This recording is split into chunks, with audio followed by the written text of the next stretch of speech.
ভোলার বোরহানউদ্দিন উপজেলার হাকিমউদ্দিন উজিরপুর নতুন বাজার এলাকায় ৪ বছর আগে গড়ে ওঠে আফজাল কাজঘর নামের কাচের চুরির কারখানা, যেখানে অব্যবহৃত কাচকে প্রাকৃতিক গ্যাস ব্যবহার করে বিশাল একটি চুল্লিতে জ্বালিয়ে গলানো হয়। অতঃপর বিভিন্ন মেশিনের মাধ্যমে তৈরি করা হয় সাদা ও কালো রঙের কাচের চুড়ি, যা পরে বিভিন্ন রঙে রাঙিয়ে তোলা হয়। কাজ করি আচ্ছা 15-20 বছর হবে। পাকিস্তান থেকে ওস্তাদ এসে আমাকে শিখাইছে এই বন্ধ আর এবার আমরা করি। আমি কাজ দিই, আবার কাজ দিয়ে ময়লা বা ধুয়া উড়ে বাটি তুলে দিয়ে।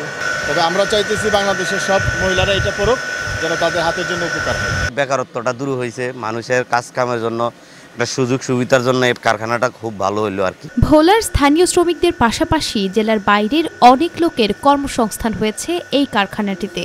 তবে কর্মচারীদের বেতন দিয়ে তেমন একটা পুষিয়ে উঠতে পারছে না প্রতিষ্ঠানটি। আলহামদুলিল্লাহ ভালো আছি, মোটামুটি কাজ করতেছি, কাজ করে চলতেছে, সংসার চলতেছে। আর এই চুরি কারখানা আমি 2-2.5 মাস হয়েছে ম্যানেজার পদে আছি। যে পরিমাণে লাভের প্রয়োজন করেছে ওই পরিমাণ লাভ হয় না। আর্থিক সহায়তার প্রয়োজন হলে সহযোগিতা করা সহ তাদের পণ্যের ব্র্যান্ডিং এবং শিল্পায়নকে সমৃদ্ধ করতে সর্বাত্মক সহযোগিতার আশ্বাস দেন এই কর্মকর্তা।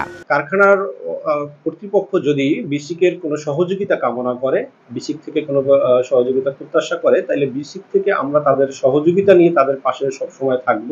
কাচের চুরি একদিকে যেমন গ্রাম বাংলার ঐতিহ্য বহন করে চলছে বছরের পর বছর, অন্যদিকে দূর করছে বেকারত্ব।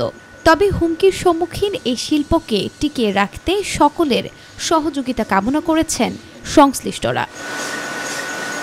নুসরাত শারমিন, মাই টিভি নিউজ।